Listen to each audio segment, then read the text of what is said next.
안녕하세요. 풍수연구소입니다. 여러분은 주변 사람들을 잘 챙기시는 편인가요? 아니면 무관심한 편인가요? 어느 쪽이든 살면서 누군가에게 무언가를 주고받는 경우가 생기기 마련입니다. 하지만 주고받는 행위가 내 사람들에게 또는 나에게 큰 해가 될 수 있다는 사실 알고 계셨나요? 하나의 예로 우리는 종종 남녀 사이에 신발을 선물하면 안 된다고 합니다. 이것은 서양학적 의미로 해석되는 것이지만 동양학적인 의미로도 남에게 절대로 선물을 해서는 안 되는 것들이 있습니다. 도대체 왜 그럴까요? 그건 바로 선물이라는 것은 특별한 사람에게 하는 것이고 반드시 어떤 의미를 담고 있기 때문입니다. 선물은 어떠한 운이나 복을 담아서 줄 수 있어야 하기 때문에 함부로 주어서는 안 되며, 선물에는 나의 명예, 행복, 재물, 번영을 상징하거나 안 좋은 의미로는 가정의 불화나 가난, 흉의 기운까지 담고 있기 때문에 언제나 신중해야 합니다. 우선 지금부터 알려드리는 4가지는 절대 함부로 남에게 주어서는 안 된다고 하셨던 것들입니다.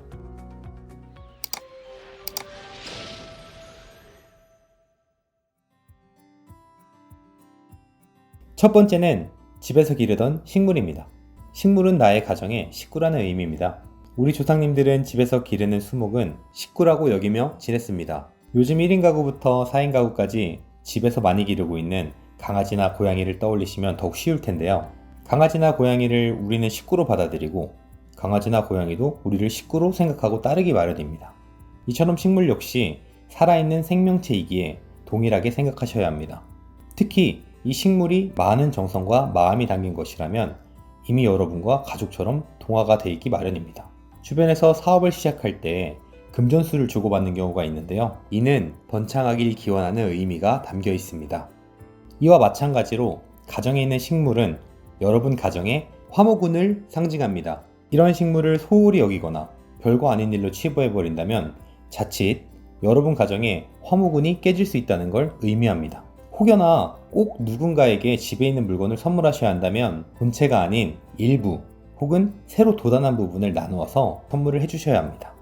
둘째는 오래된 가구들입니다. 가구는 풍수학적으로 행복을 의미합니다. 오래되어 못 쓰는 가구라면 당연히 폐기해야 하고 절대로 남에게 주어서는 안 됩니다. 그 이유는 다른 누군가와 가구를 나눈다는 것은 분가를 의미하기 때문입니다. 그래서 우리 조상님들은 한번 가구를 들여놓으면 절대로 바꾸는 일이 없으셨고, 비록 오래되더라도 버리는 것조차 꺼리셨습니다. 조금 더 자세히 들여다보면 이렇습니다. 가구가 아내의 것이라면 아내가 집을 나간다는 것을 의미하고, 가구가 남편의 것이라면 남편에게 새로운 가정이 생긴다는 것을 의미합니다. 또한 자식의 것이라면 자식의 안위에 문제가 생긴다는 것을 의미합니다. 오래되거나 고장난 가구라면 꼭 폐기 처분을 하시고 절대로 남에게 주는 일이 없어야 합니다. 세 번째는 모자입니다. 모자는 풍수학적으로 명예를 의미합니다.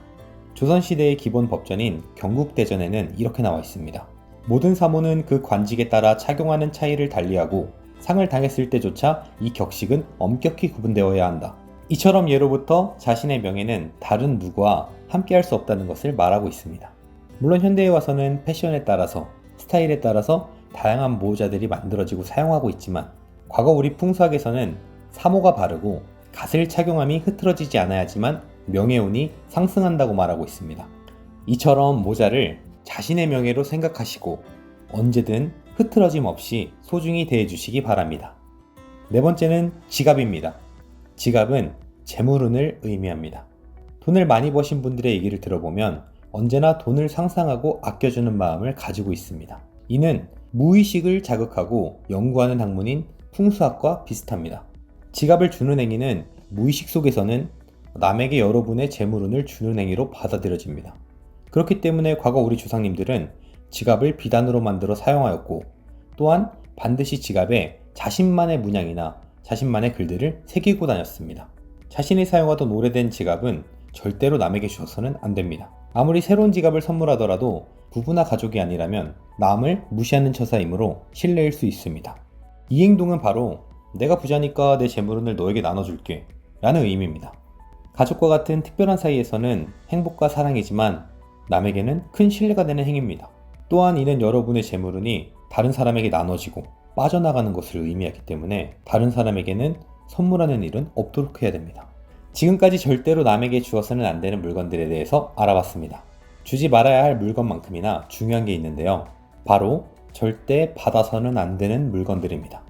만약 아무거나 함부로 받는다면 흉한 기운까지 받게 되고 이는 가정 불화나 개인의 파멸로까지 이어질 수 있기 때문입니다. 지금부터 말씀드리는 세 가지는 꼭 조심해 주세요. 첫째는 가구입니다. 가구는 풍수학적으로 그 가구를 사용한 사람의 혼이 담긴 물건입니다. 공포영화에서도 죽은 사람의 가구들이 소재로 종종 등장하는데요. 유명을 달리하신 분의 물건이라면 절대로 가져와서도 안 되며 절대 주워서도 안 됩니다. 이로 인해 우리 가족의 질서와 행복, 안정이 모두 깨질 수 있기 때문입니다. 살아있는 사람의 물건이라 하더라도 문제가 될 수 있기 때문에 조심해야 합니다. 가끔 아파트에서 남이 버린 가구들을 이거 너무 아깝다 하고 가져가시는 분들이 있는데 이런 행동들은 절대 금물입니다. 둘째는 남이 쓰던 가재도구들입니다. 이 중에서도 예리하고 날카로운 물건이나 사연이 담긴 그림이나 액자라면 정말 큰일이 날 수 있습니다. 예리하고 날카로운 물건은 집안에 화를 불러올 수 있으며 사연이 담긴 그림이나 액자는 집안에 분란을 일으키는 물건이니 이 점은 반드시 명심하셨으면 좋겠습니다. 이것들을 꼭 가지고 오고 싶다면 반드시 그에 합당한 돈을 주고 사와야만 합니다. 세상에 어떤 흉한 물건이라도 제 값을 치르는 순간 이 물건은 흉한 물건이 아니라 귀한 물건이 되기 때문입니다. 셋째는 망자의 옷과 소지품입니다. 망자의 물건은 날씨가 맑은 날 한 대 모아서 불로 태워서 하늘로 날려보내 주어야 합니다. 남의 물건이라면 어떠한 것이든 비록 돈을 주고 샀다 할지라도 이것은 굉장히 흉한 기운을 가진 물건일 뿐입니다. 세상 모든 곳에는 생의 영역이 있고 사의 영역이 따로 존재합니다. 이렇게 생의 영역의 물건은 어떤 의미를 부여해서 전환이 가능하지만 이 사의 영역의 물건은 전환이 되지 않기 때문에 반드시 불태워 날려보내줘야 합니다. 물론 나의 부모님을 포함한 가족의 유품이라면 한두 개 정도는 사의 기운이 그렇게 강하지 않기 때문에 보관하셔도 크게 상관이 없습니다. 자, 오늘은 절대 남에게 주면 안 되는 것들, 그리고 받아서는 안 되는 것들에 대해서 알아보았는데요. 풍수학이라는 학문은 우리의 무의식 속에서 어떠한 영향을 주는 상황들로 인해서 그 흉과 기를 판단하는 것입니다. 늘 올바른 학문과 올바른 지식을 여러분들께 전달하도록 최선을 다하겠습니다. 늘 행복과 번영이 가득하신 여러분들이 되길 기원드리면서 오늘의 이야기 마치겠습니다. 오늘도 들어주셔서 감사합니다.